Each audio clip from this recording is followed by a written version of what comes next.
Welcome to the Moved to Meditate podcast. I'm your host, Addie D. Hilster. If you're a yoga practitioner or teacher who knows that there's more to yoga than poses, but you're wondering where to find that, come join our quiet little party. Here you'll find resources to help you deepen your practice, as well as insightful conversations with yoga, movement, and meditation teachers from a range of traditions. On this podcast, we spotlight the more contemplative aspects of movement practice. So we talk about all things gentle yoga, meditation, yin, restorative, yoga therapy, mindfulness, and more. Listen in and connect to a community of like-minded practitioners.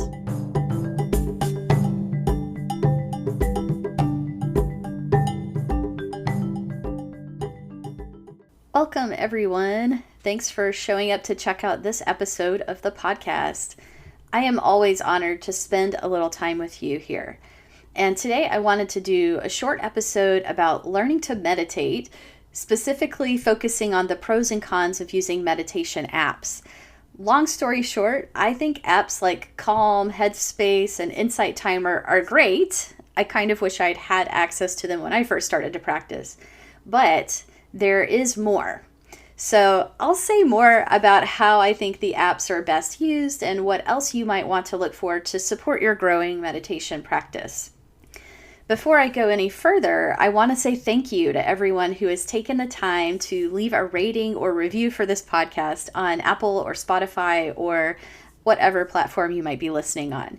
It really helps a lot, and those comments and stars mean that the podcast will get put in front of more people on the app as a suggestion that they might like. So if you want to help spread the word about the benefits of mindful movement, gentle yoga, and meditation, put your 2 cents in with a review, please. We will be getting back to some interview episodes soon. I'm really looking forward to doing that. And I couldn't really schedule any for a while because of having to travel and be with my family. But I am getting back into the swing with a series of solo episodes right now and lining up some new guests to talk to. So if you have suggestions for what or who you want to hear from, let me know. I'm always open to your feedback and requests. Okay, on to today's topic of learning how to meditate. These days, lots and lots of people are getting interested in learning mindfulness or other forms of meditation. We have been hearing about the many documented benefits to the physical and mental health that meditation offers, and many of us turn to meditation to get to know ourselves better. As human beings, we have a need for meaning and a need to connect to greater purpose. I know when I first started meditating, part of what I was looking for was clarity about what I wanted to do with my life and in my career. And I'm not saying that you're all going to end up becoming meditation teachers if you start meditating, but funnily enough, that is kind of what happened to me. But at the time when I started meditating, there might have been a few guided meditations on the internet, but apps weren't really a thing yet. Because this was around 2007, and I think that's the year the very first iPhones came out. So there were some good books, not nearly as many as there are now, and depending on where you lived, there were some mindfulness teachers around. Nowadays, I think a lot of people dip their toes into meditation through one of the many meditation apps that you can download onto your phone. And I think these are great tools for helping you get your practice started, and they can have a role to play in supporting your practice as you continue along. The apps are really accessible and not intimidating, so they are a great introduction to what meditation has to offer. Now, personally, I was hesitant to go to an actual class when I first started. I'm kind of introverted, believe it or not. Introverts can have podcasts and like to talk. But I just wasn't sure what I would find at a meditation center and if the people there would be like weird or something. So I practiced with instructions from a book for a while. And then I did eventually psych myself up to go to an in-person sitting group. And for the record, the people there were not weird. They were totally wonderful. And eventually I made some new friends there, which ultimately really supported my practice a lot. It takes a lot of motivation, though, to try to teach yourself meditation from a book. I was pretty stressed out and I really wanted to learn, so that's what I did. An app definitely would have been easier, I think. It's so nice to have a voice guiding you and dropping in instructions at the appropriate pace. And I think this is a big part of why millions of people are using these meditation apps. An app is not intimidating. It feels kind of private. Most of them are free or have free features at least. And it's accessible to you day or night. I think that's really useful. So I've actually shared some of my guided meditations on Insight Timer. That's an app that I've used myself for many years, especially mainly for the silent timer that rings a bell when you're sitting, but it also has recorded meditations. And an app can be fun to use. Most of them keep track of how many sessions you've done, how often you're meditating, and some will show you like a little map with dots where other people are meditating at the same moment around the world, which is kind of inspiring. So all of those things can be motivating and help you to kind of keep your practice rolling. Another pro for the meditation apps is that it's easy to sample different teachers and different forms of meditation, and there's lots of variety. So now that I've got you sold on using a meditation app, I do want to add my caveats about why it isn't the complete package. If you want to learn more and really benefit from meditation, eventually I think you'll need to explore beyond the apps. So what are the downsides? On an app, you're on your own to find the right practice for your needs. Remember how I said there's lots of variety and lots of different guided meditations? Well, depending on whether your goals are better sleep, cultivating more joy and gratitude, or something like being a better listener, there are different meditation teachings and techniques. And it can be a bit like finding a needle in a haystack when you're searching on an app to find a practice. True confession here, there have been a couple of times where I spent more time looking for a meditation to do than actually doing it. Maybe that's happened to you too, because it's so easy to get overwhelmed by all the choices. And the same goes for YouTube, by the way. So let's say you do find a meditation or a few tracks that you like to do, and that's great. Any practice is better than no practice. But it's hard to get context from an app and to really understand the purpose and possibility of a particular meditation technique. It's kind of like if you learned to mix flour, eggs, and water, but without knowing whether you're trying to make bread or a cake or some cookies or a fancy kind of pastry.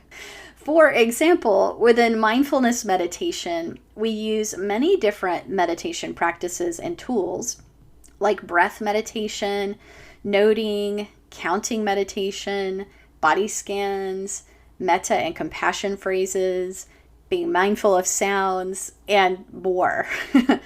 All of these exist within a bigger picture, and it helps to understand more about that framework, how things fit together, and what philosophies and wisdom teachings go along with them.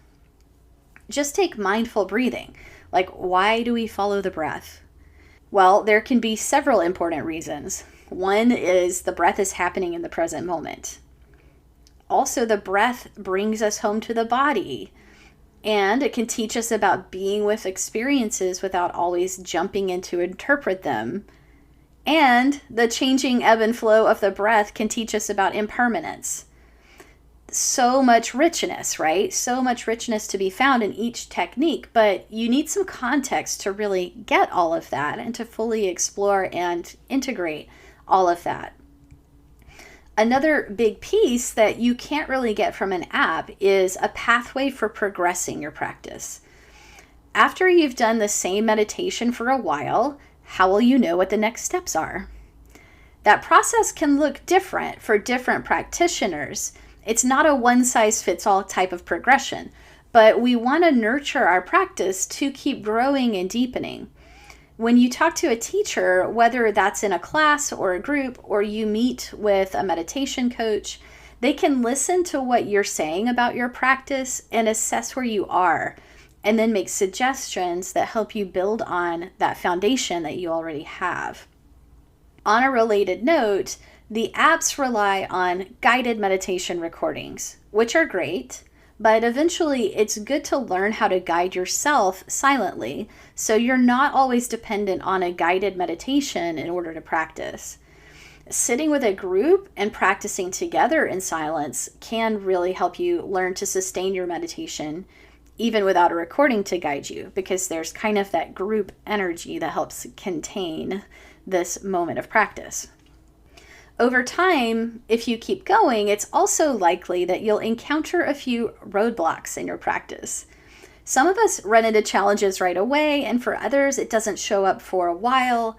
But as we continue exploring meditation, we pretty much all hit points of confusion or challenge. It's really just part of the process. And this is another place where being in a community and with an experienced teacher is really helpful, because they can mentor you through troubleshooting your meditation. A couple of years into my practice, I had a phase where I would fall asleep every single time I tried to sit. Like in the middle of the day, it was so annoying. I would just fall asleep every time I tried to sit.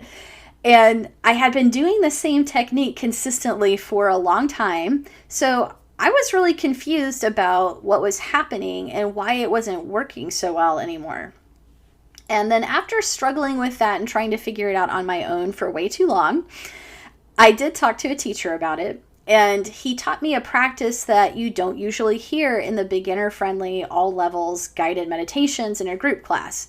So I didn't know about it.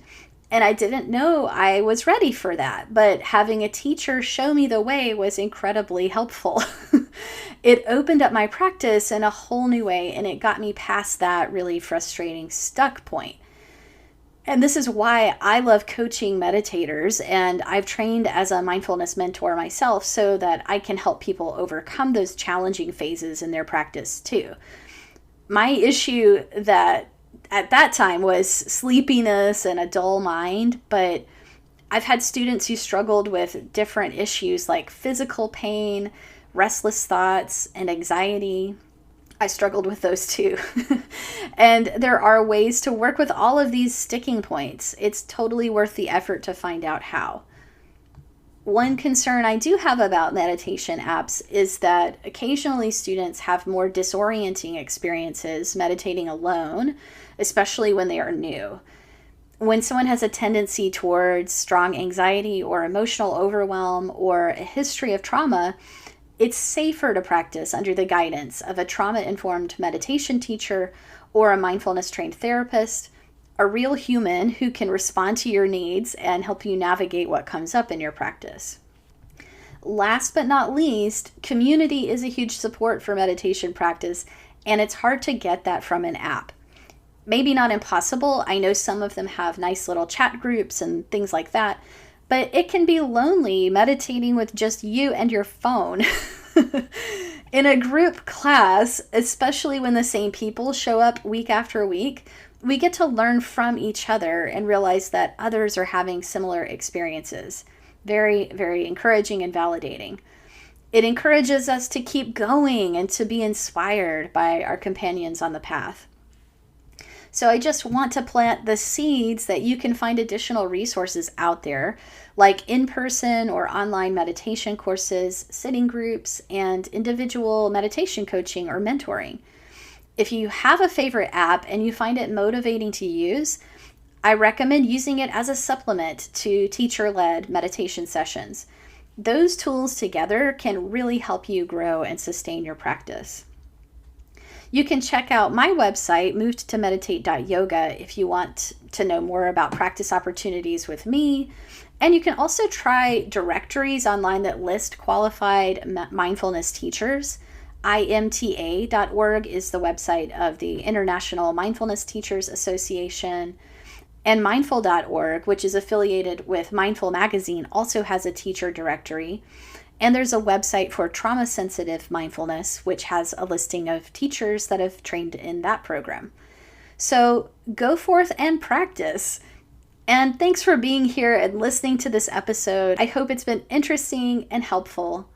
Be well until next time. So that's today's episode. If you enjoyed this conversation, please share it with a friend and/or leave us a review on Apple Podcasts and help others find us that way.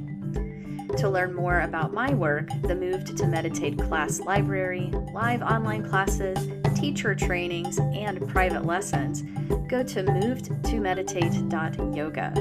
Thanks so much for listening.